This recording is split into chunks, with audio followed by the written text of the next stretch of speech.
From possibly dropping opening prayer at the legislature to should firearms be allowed in the Capitol. Lawmakers have been holding a public hearing all day today on possible rule changes, going on 9 hours now. In fact, we came out here, they were still meeting. Channel 8's Mackenzie Johnson was there today and she tells us more about possible changes.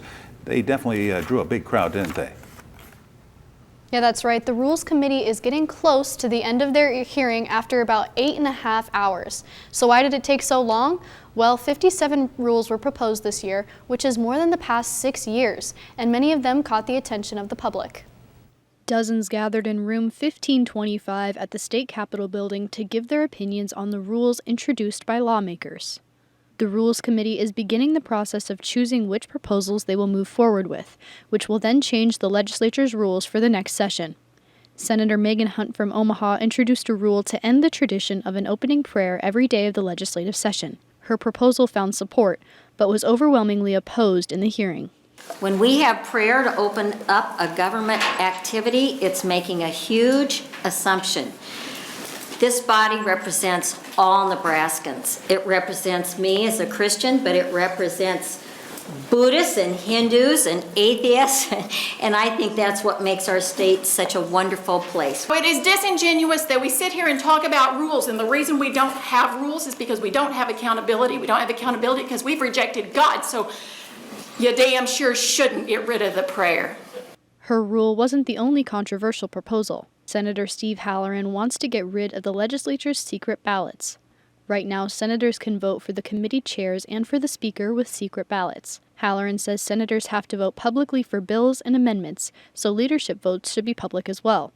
Opponents say public votes would pressure senators to vote along their party lines instead of choosing the best candidate for the position. So it's all about transparency.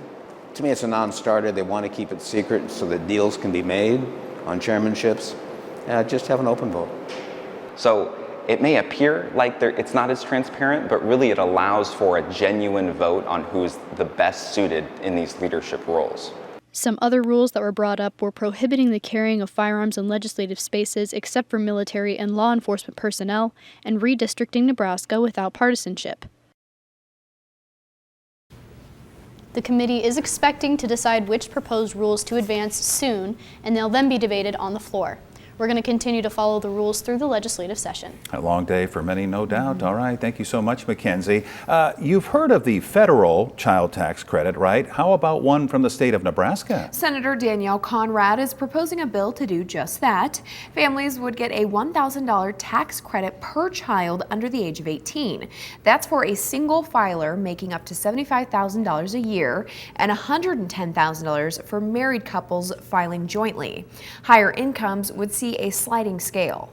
This can benefit rural Nebraskans, urban Nebraskans, and really most families with children that need that extra help to deal with inflation, to deal with increased educational and childcare costs. Conrad says the tax credit would impact 81% of Nebraska's children. We'll let you know if the proposed bill makes it to the floor for debate. For more information on this story, visit our website, klkntv.com. On a busy day at the Capitol today, after serving as governor for 8 years, Pete Ricketts is now heading to Washington in the coming weeks. Governor Pillen announced he picked Ricketts for the Senate spot that was opened by Ben Sasse's resignation recently. More than 100 people applied for this position. Now, with the money and support that Ricketts gave Pillen to get elected, some are crying foul. Governor Ricketts assured me that no matter who calls for a different job, he is committed to the United States Senate.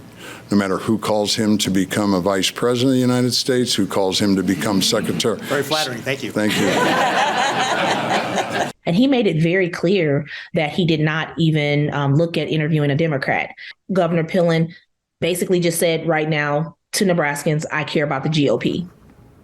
Pillen said he only interviewed 9 people for the job, and none of them were Democrats. Ricketts gets the Senate seat through 2024, and then he'll have to convince voters to get the last 2 years of Sasse's term. Well, some tragic news today. 2 men are dead after a plane crash that happened in southeast Nebraska. It happened late last night just south of the Auburn airport. 24-year-old Colton Hill of Kearney and 41-year-old Dustin Beegler of Valparaiso were killed. Officials say the plane had left the Lincoln airport to go to Auburn and then disappeared. It crashed about a mile south of the airport. We got some other phone calls from acquaintances saying, hey, we think that there might be down in this area, so deputies went and looked, and that's when they found the plane that had crashed. But I mean, the plane's just out in the middle of the field, kind of like folded in half. Colton Hill was a former aviation student at UNK. He also was a pitcher on the Loper baseball team.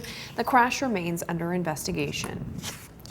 Some good news tonight. Lincoln's landlords are getting a nice incentive. The goal is to fix up homes and keep rent prices affordable. Lincoln's mayor announced 130 rental housing units have been selected to receive grants. Channel 8's Philip Katafamo has more on the plan.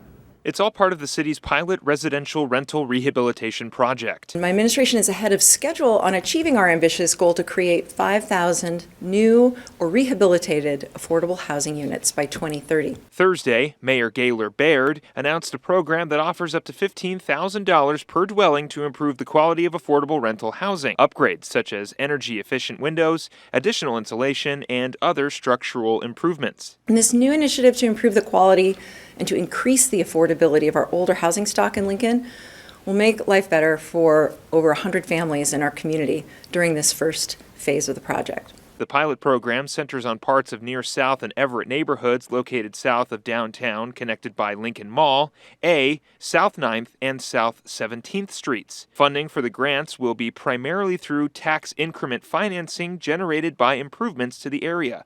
Urban Development Director Dan Marvin says losing an affordable housing unit is a permanent loss to the community. Maintaining those units provides affordable, quality housing options for families and residents in neighborhoods that are walkable, bikeable, close to schools, and right next door to great amenities. Neighborhood Works Lincoln, a nonprofit community housing development organization, will distribute and monitor the grants, ensuring that the funds are used properly and for their intended purpose. And then to help the city ensure that the landlords are living up to their end of the bargain and keeping these units affordable for the long term. Participants are also encouraged to take advantage of other available improvement programs such as lead paint remediation provided by the city and energy efficiency programs.